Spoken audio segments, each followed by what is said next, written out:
from Sarafina Fiber Art, and I'm super excited today because we're entering a whole new felting world for us. We're going to work on wet felting, basically 2D felting, so that you can make 2D pictures. Oh, Milo. Hello! Hi, what's up? Well, I've got a lot of equipment. I heard we were wet felting. Yeah, we are. I'm ready. You are ready. You worried about getting a little soap in your eyes? Yes. Hello, everyone. There's not actually like a pool. It's just, you put a little bit of water on your wool. Oh, But well, I think I make this look good. you do. Sometimes people look silly, and I do not. Right. You do. You wear it well. Okay, well, I'm going to keep talking. Okay. Okay. So today we're going to talk about what you need to get started, and then also show how to lay out what you could wet felt as a background. And then from there, you can embellish, you can needle felt, you can go from there. But today we just want to talk about getting started. So we're going to have in our shop a little Whoa. wet felting kit. Everything's pool fun. It is actually a pool noodle, and the plastic backing bubble wrap for you put that down and lay your piece out. I'm going to go through it step by step. We've got voile fabric, and then little ties to hold everything together. So I'll show you how that gets used, and you may be able to piece this together from things around the house, but if you can't, we have it all together for you. And it's 24 by 36 inches, so you could do something decent sized, and we can also put together larger kits if someone needs one. And then another thing that I'm really excited about is this, Is my snorkel in your way? No, you're good, is this batting, which we're selling in a nice big, about 36 by 46 inch piece. And it's already, I pulled off of there, but it's already a nice starting point for your, I just cover myself up, for your wet felting. So I'll show you how to use that. Merino wet felts very, very well. We have a line of about 30 colors. How many colors do we have, Milo? Maybe not quite 30. Not quite 30, okay. Today I picked out sort of a woodsy, dark color scheme for what I'm going to do. So here's a handful of merino that I want to use today. We also carry, it's called Smooth Black Top, and it's in our roving and top coat section, and Corriedale.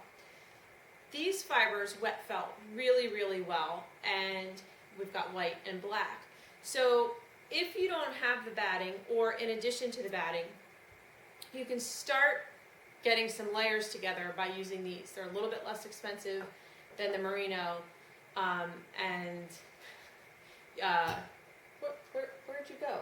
This thing is heavy, and I'm getting foggy. So smooth black top, white Corriedale, also very useful. The top coat section has a really nice variety of colors, and these wet felt well. They're not quite as fine as merino, but it's a nice long staple, beautiful colors, and they wet felt really well. This is also a new product for us. It's it's called a landscape bat, and we card them in-house. Jennifer developed a whole line of beautiful colors. This one's called Forest, and so it comes in a how would you call this, striated or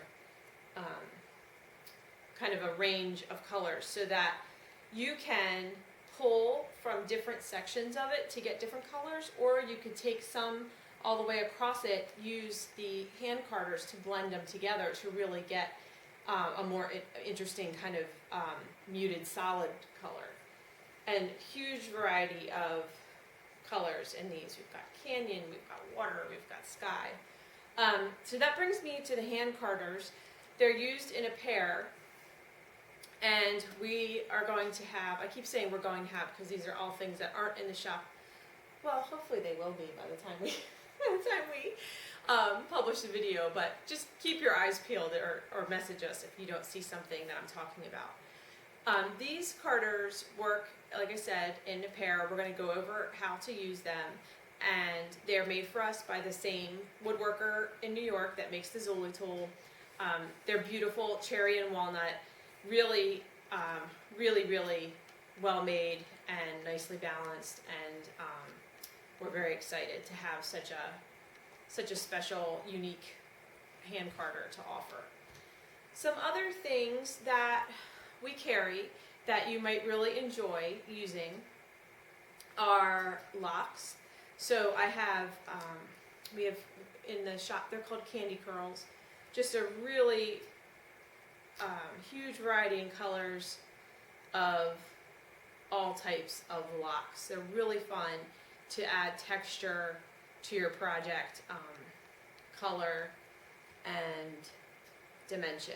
I almost like to, I just throw them in there because it's automatic interest in your piece. We have Angelina also comes in an array of colors if you want some sparkle.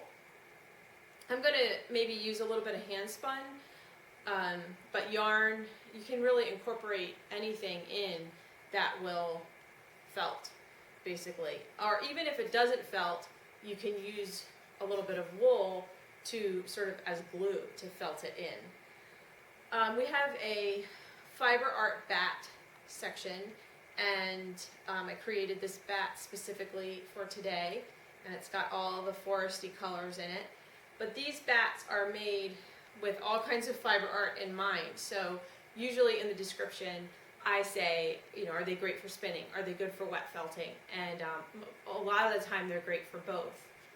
One other thing that we have is these fiber art bundles, which will be a variety of fibers from sort of big, soft, fluffy, cloudy fibers, roving, silk, beautiful, beautiful curly locks, and they will be dyed in all different, all beautiful color batches. So that's just like a little bag of fun that can add a lot of interest to your 2D felting.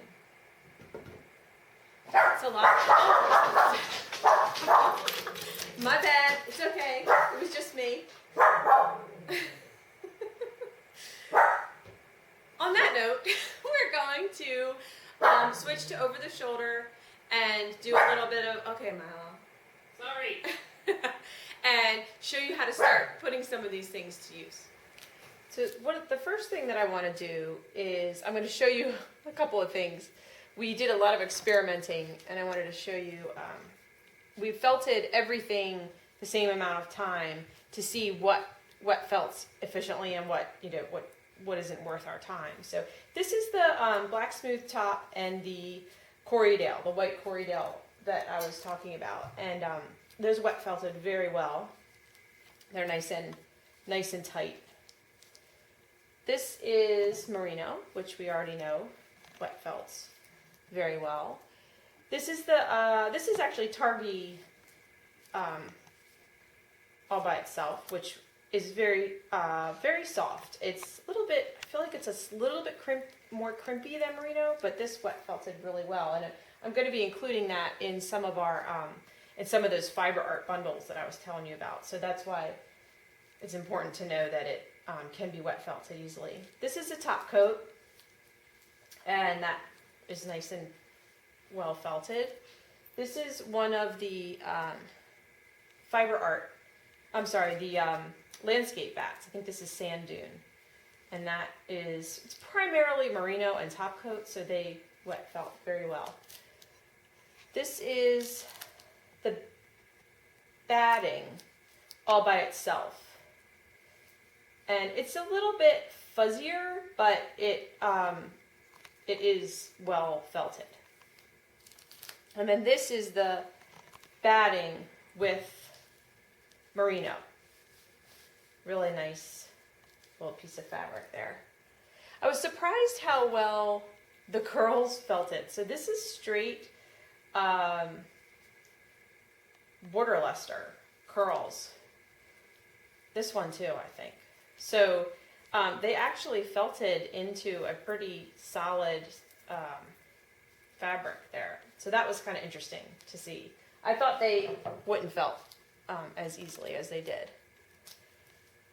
And then this is a pelt, which we primarily use in needle felting, but there's a lot of beautiful colors there, a lot of natural colors because we designed them for animals, and it felted well. Again, it's a lot of top coat and merino, so it's gonna felt very well.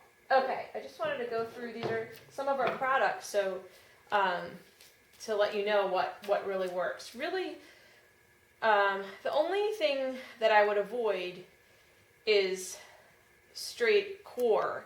It will wet felt, it just takes a lot more effort, and so why bother when we have so many beautiful merino and top coat and custom carded products. This batting is on the fuzzy side, but it takes away a lot of expense and work for you. And as I showed, it does felt really well. So one thing that you can do is split it in half. It'll sort of peel apart like a nice buttered biscuit, Milo. Thank you.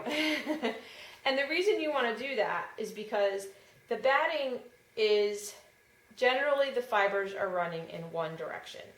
And so if you peel it apart and then alternate a direction, so everything was going this way, and so now I'm going to take this and turn it 90 degrees, it will now, when it felts, it will felt more evenly. If I left it whole and all going the same direction, it's going to felt a lot more in one direction, which I learned the hard way. But and I wish I could tell you exactly what direction that was, but I wasn't taking notes. But it definitely shrunk up one way and not the other, because I started out with a rectangle and ended up with a square. So this should stay square now. So I have two, basically split it in half, flipped one 90 degrees, and now we're ready to go. So the next thing I'm going to do is use the black smooth top and the Corriedale to start to create one more base layer.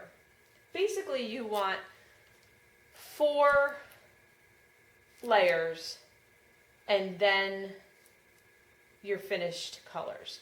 I'm calling this 2 layers. It's a really nice consistent 2 layers.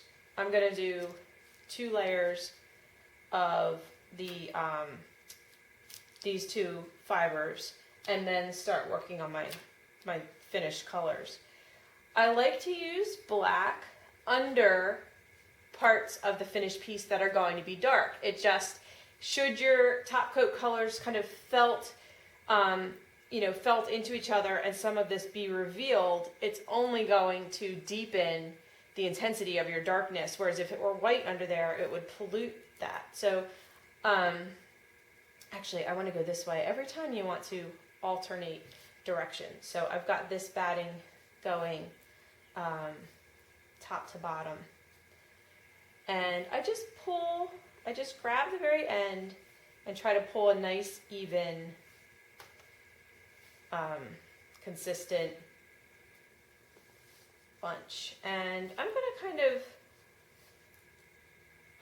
do a dark to light kind of thing. I don't know exactly what if I'm going to just make something that's just going to stay background and just try to be interesting in what I put down here today, or if I'm going to go back and maybe needle felt, a little animal or something into it. But I'm doing this sort of woodsy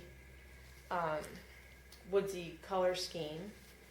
Okay, now I've got my white, and this is all still the same layer. I'm just switching from dark to light so that it helps reinforce the colors I'm putting on top. I think if you're doing something much larger, then you want maybe 6 layers if you're doing something really big. if you're doing something very dainty like a flower, or there's a ton of possibilities, but for the purpose of a 2D painting, 4 background layers seems to be a really nice, sturdy background. Now I'm going to alternate and go vertically with my layer. Do you have any questions, Milo? Can you think of anything that I'm not saying? I don't know. I was wondering if you were going to say you switched directions, but then you said you switched directions, so. And then I'm switching back to black. Now, you would suggest if people have an idea of something they want to have a reference picture to try to recreate? Sure, yeah, definitely. You can also just, if you just want a simple background, you can layer your 4 layers and then just do all one color, or you could even take one of the landscape bats, you know, spread it out and just felt that as a layer. There's just so many possibilities. Okay, that's a good 4 layers of basically background, not background, like base layer fibers. Now I can start having fun. Oh, I forgot. I wanted to show one more thing. I don't know why I didn't say this. This was part of our felting experiment, and this is Gotland roving, which I found interesting that it felted the tightest of everything, because it's not a particularly, it's soft, but it's more soft in like a silky hair-like way than in like a cloudy merino kind of way. Anyway, what was interesting was it felted to this. This is often used in wet felting kits, like a tool, and it felted into it so firmly that it has become one with it, and we can't get it out. And so I just wanted to We ripped some holes in that share. netting, Yeah, too. yeah. I just wanted to share that because it just was interesting. I mean, this is like, I know it's hard to convey on camera, but it is just solid as a rock. So we're using, our fabric is more drapey, and it's a tighter weave, so the fibers can't get through it as easily. Okay, so you have to be careful, like not to sneeze or to open a window when you're doing this, because until you start felting it, these fibers just kind of want to fly up. So I think I'll start with, this is a little bit of bitter chocolate merino. I'm just gonna start laying some stuff in here. You can also really plan ahead if you're smarter than I am. And this is actually going to be more of a vertically aligned piece, because I'm imagining woods and sort of greenery. So and I'm going to do 2 layers of, you know, pretty colors, and my first one's primarily going to go across, and my second one's going to go up and down, which makes sense for what I'm doing. Little locks can go up and down. But if you were doing a landscape, you kind of want your last layer to end maybe more primarily side to side. So just some things to think about as you're laying out wool. I just want to get a little bit of, I'm using my darkest colors down in this corner, and then I'll start to lighten up from there. It's kind of neat. You can kind of blend by keeping the pieces that you pull really sheer. And then I'm going to use a little bit of this forest landscape bat. Oopsie, see what I did there?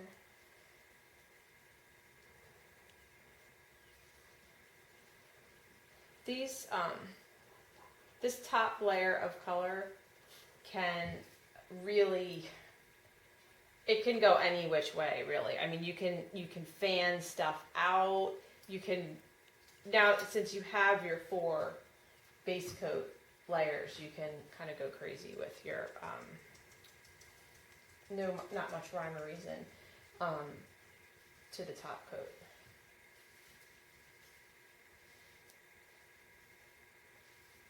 If I put some of this plum under here, with a layer on top of it, it'll come across, if I put green on top of that, it'll come across kind of brown. So basically I'm going to just keep playing with colors. I'm going to lay some, I really like this oregano color.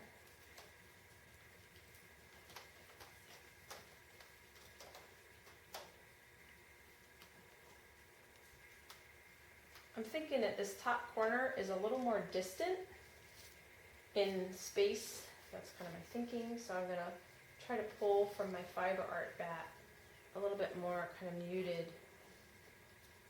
Let me get a little bit of wool under there first, because this is fancy, and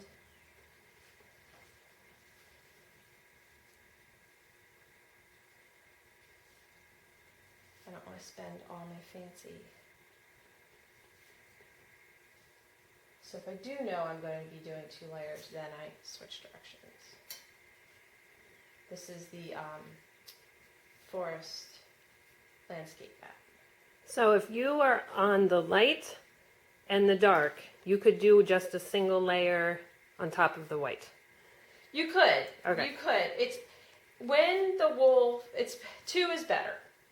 2 is better. I guess what I know that was a little confusing. 2 layers is better, but it can be very. It can lay in all different directions to create more interest. It doesn't have to go, side to side, top to bottom, because what happens is this is going to felt and shrink, and if you don't have 2 layers, some of that white is going to show through. Okay. Like, so if you don't want a lot of white, you want to really cover. Want to cover it, exactly. And that's also a good reason to, if we're using the light and dark. If this kind of shrinks and some fiber comes through, it's going to be black, and so it's going to add to what's already happening. Okay, now I'm going to take this and start having fun with this. This bat that I created has some silk in it, and silk does not felt, but let me see if I can find a spot where there's a big chunk. Here we go. It doesn't felt, but when you layer it with wool, it puckers because the wool felts all around it, and so it really adds an interesting texture to your piece. I like to try and keep really distinct curls more in the foreground because they have a little bit more interest and definition, and as if this is like I'm imagining sort of a dark corner in the woods, and then this is kind of like the distance. So I want to let the distance be a little more kind of simple and let all the interest be down here in the woods.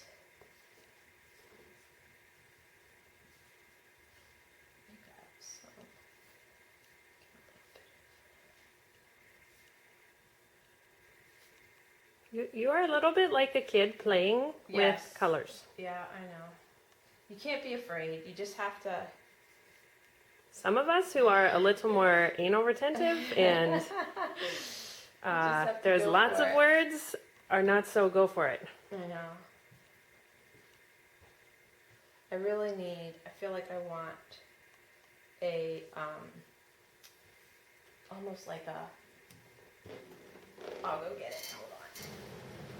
Alright, I wanted to make this a little bit more distant seeming, so sort of lighten up the color and get some, almost like there's more atmosphere in this distant corner. So I blended on my hand carders, which is a whole nother really tutorial, but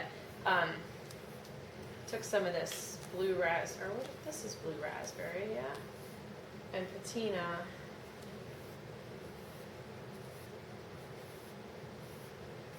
And then I had some of this sort of aqua color, which is already actually something that I carded together.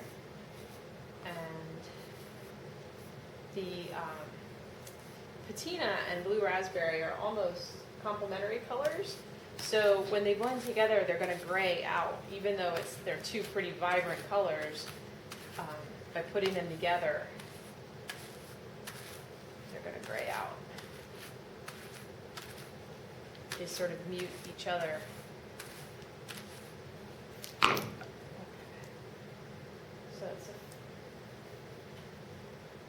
fun color.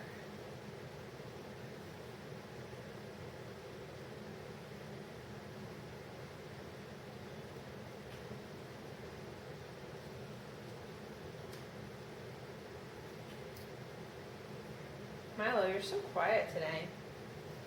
I don't have a lot to say. I was getting a little sweaty in that face mask. Yeah, it's warm today.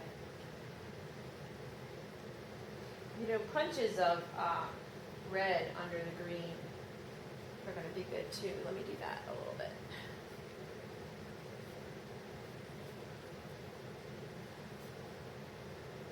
Wet felting is so cool because it's kind of like watercolors.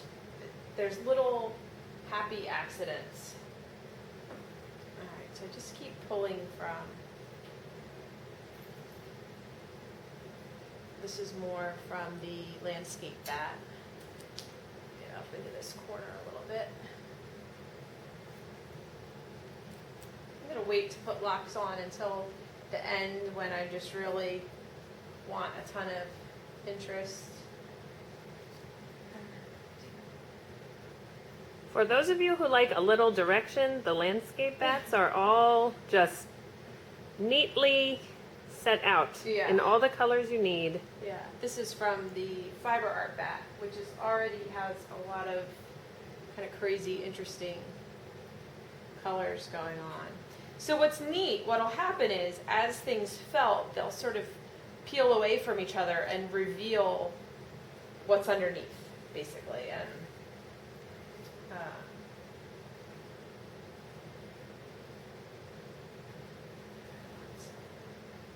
okay, let me look into my curls and see what I have here. Get some real interesting texture. Might put this up by a similar color. Don't want to totally fluff it out and destroy the fun stuff that's happening with it. Ooh. Oh, I know. It's exciting. See? So these.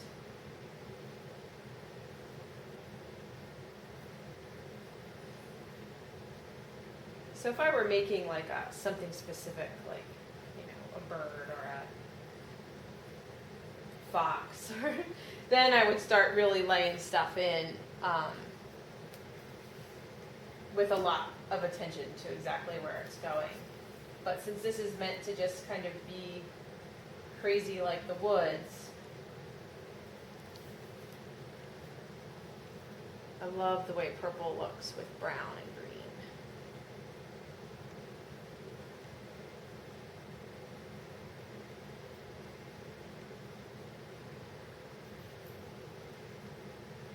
How's it look from up there, Milo?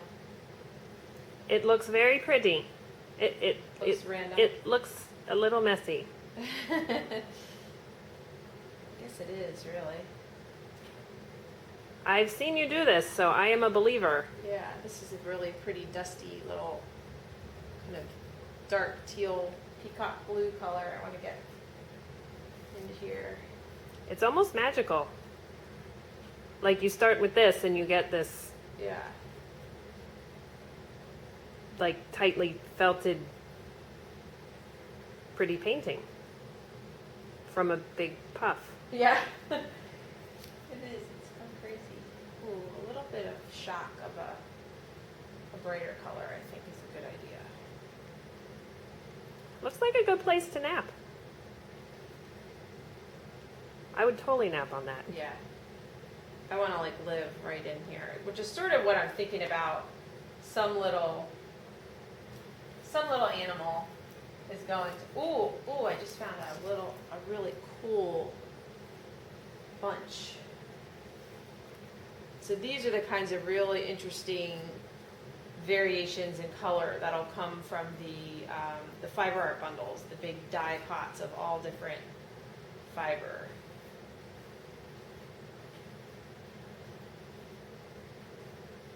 Nice and woodsy.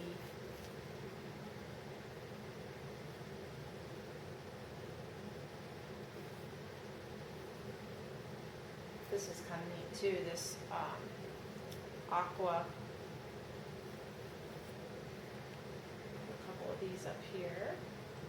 Now, this is a lot of curls, and I'm going to put a little bit of merino, just really thin, over it,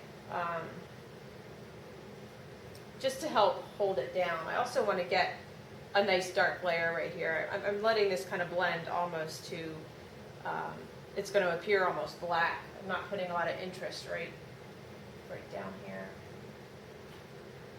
All right, just a little bit of merino on here, and we'll be ready for the next step. I'm going to use this bitter chocolate. That lower right looks like a tree already. This?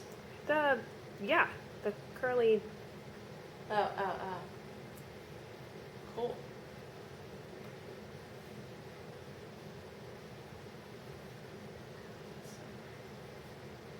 And then maybe a little bit more tartan.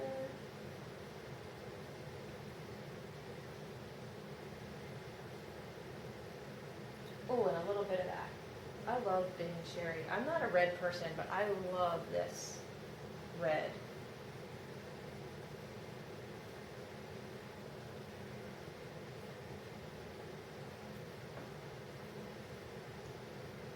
And then, did I have some natural black would be good. I can't remember if I bought that. Yes, I did.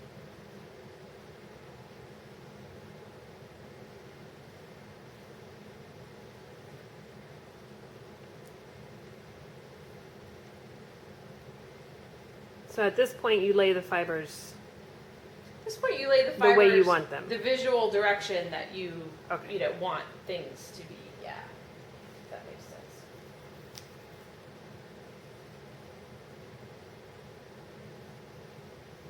So I'm putting a little bit of this fiber art bat on top of here because it has interest, but it also has merino. So it's going to keep things interesting while adding that feltability on top. All right, I'm going to stop there. It's good. Except for this piece.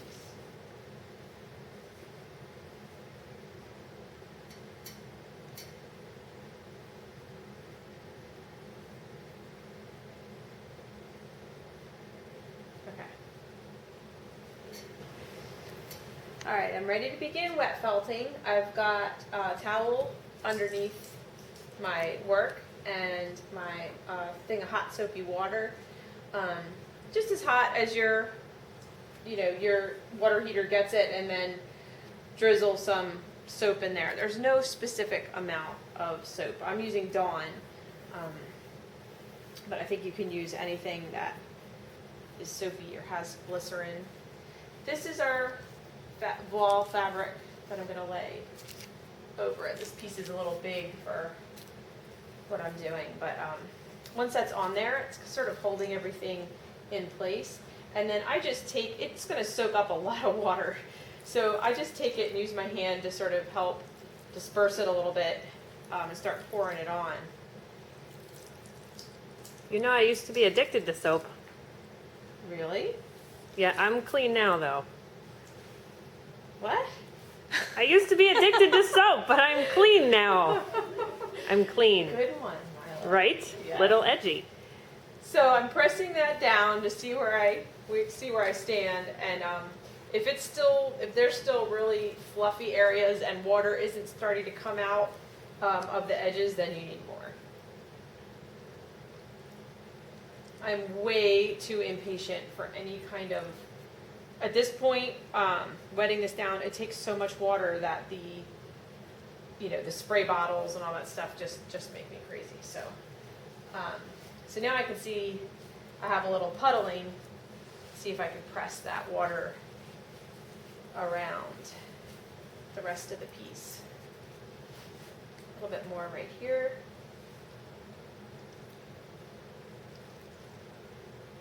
It's really not too messy if you, take your time in making sure you don't have way too much water. There we go. It's good. You know, on the bright side, if there's water everywhere, at least you'll have plenty of opportunity for self-reflection. Geez, Miley, you woke up. What'd you do? Go have a cup of coffee? I was waiting for the water. There's not laying out fiber in a forest landscape joke out there. Okay. So it's all wet, and you can see it's really flattened down quite a bit. So the first step is I'm going to put a little bit of soap on my hands just so that they're nice and slippery, that they slip around really easily. And I'm just gently going to start rubbing. You can rub in circles, you can rub up and down, but you start with a gentle pressure until the wool starts to, wants to start sticking to itself. If you start too rough, you're going to push things around too much. Nobody wants to get pushed around. No. This is just fiber that was randomly on me, which happens. So even though we're going to beat the heck out of it in a little bit, we want to start off on the gentle side. And try to have some, I was just looking right here, I came pretty close to the edge of this. Let me see if I can actually, no, I can't. I came really close to the edge of my, there we go, of my bubble wrap. So try to give yourself a little bit of space around a bubble wrap around your wool, or else you're going to end up, making a big mess. Because it does sort of, before it shrinks, it spreads out.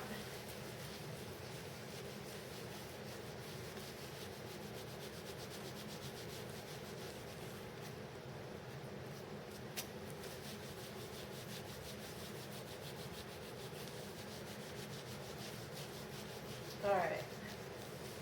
So once I think I've started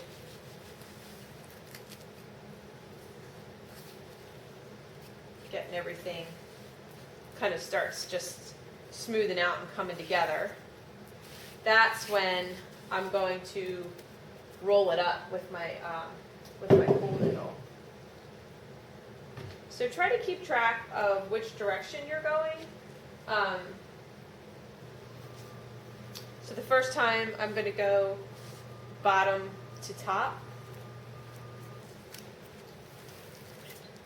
And then you'll want to rotate it each time. So just set the pool noodle down and I wrap the whole thing up. I don't pull super, super tight and roll. I just let it kind of roll, because if you push too hard, you're going to bubble up what's under there. And I have a little extra fabric here today because I'm using sort of random pieces. Then you'll have these ties.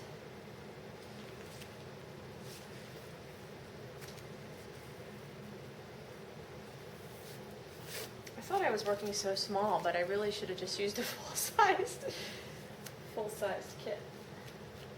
That's pretty big, though. Yeah.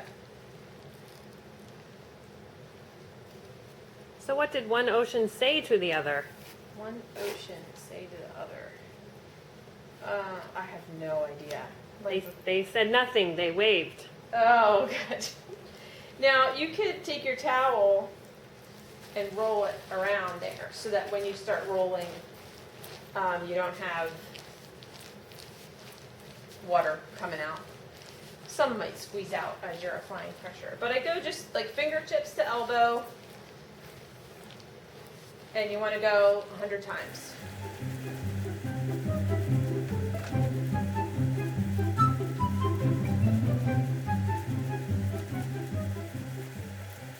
Okay, did my 100, so now I'm going to switch it.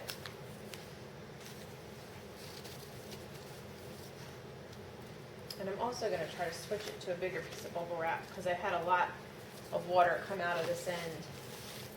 Let's see. All right, that's the top. This is the bottom. So if someone were not switching bubble wrap, they would just... Ignore this step. They would completely go get a cup of coffee right now, or some tea, or a drink. Yes, a drink. It's like a workout. Yeah. Okay. Back in action. So, the last time I went bottom to top. So I'm going to turn it. You can just say, oh, I'm always going to turn it clockwise or counterclockwise.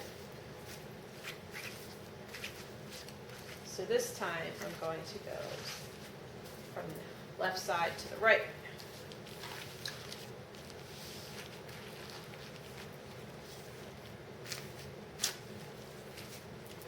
And then tie it up and roll another 100.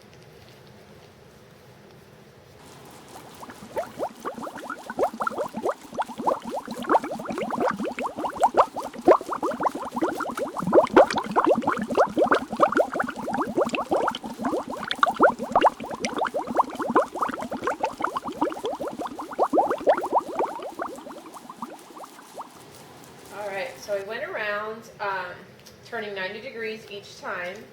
I did it from all 4 directions. I did 100 times each. If you're doing a larger piece, you may want to just start with 150 each. All right, so let's see. And then I can just peel this away. Hey, that's pretty good. Yeah, that's pretty good. And now, when I rinse it, I'm going to, it's going to felt even more. You know what we should have done? We should have measured what we started with and then measured the shrinkage. We'll do that next time. But I love, so some of these are a little bit loose, but that's okay. I'm not worried about it. I can always needle felt them a little bit, or that's probably the best bet. So it's very wet and soapy. So what I'm going to do is take it to my sink. I'm going to crumple it up. It looks awful, but you smush it up.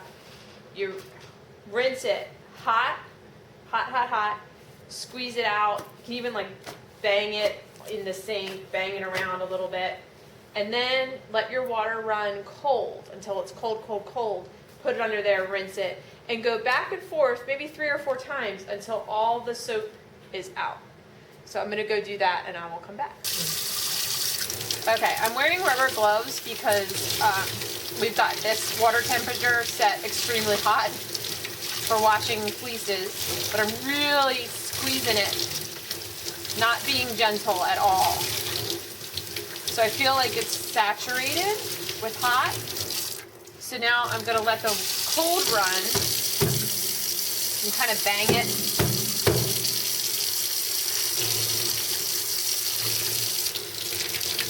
All right, that's nice and cold. This shocking back and forth really helps it felt even more. It opens up the fibers, and then with the hot water and then the cold water sort of clamps them back down. So now that the whole piece is cold, I'm going to get it hot again. I feel like we're on a field trip. Yeah.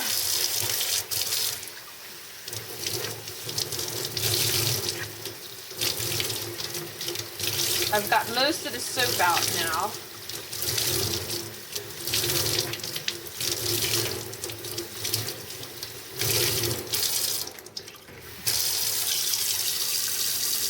Oh, I really like that,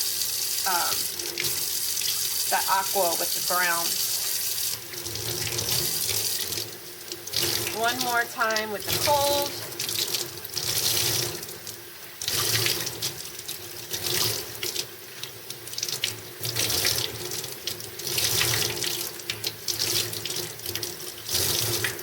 So if a fire hydrant has H2O on the inside, what's on the outside?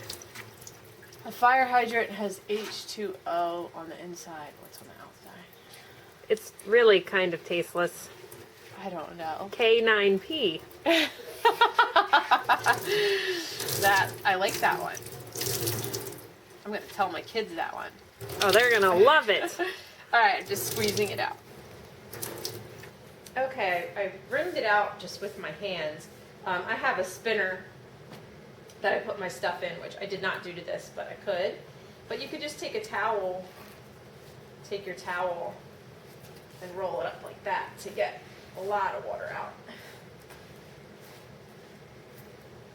And then just lay it out in the sun, sorry,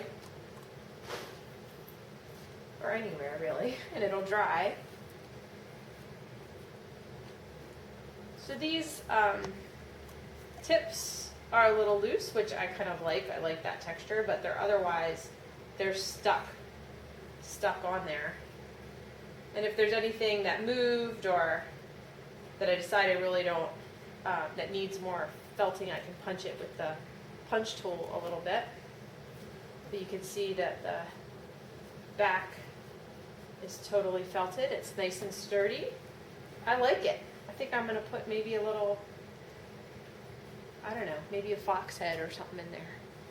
So I hope you guys enjoy this process, because I'm really excited about it. I have a lot of painting background, and so combining that with fiber is really exciting to me. And we will see you next time that maybe we'll do a whole project start to finish.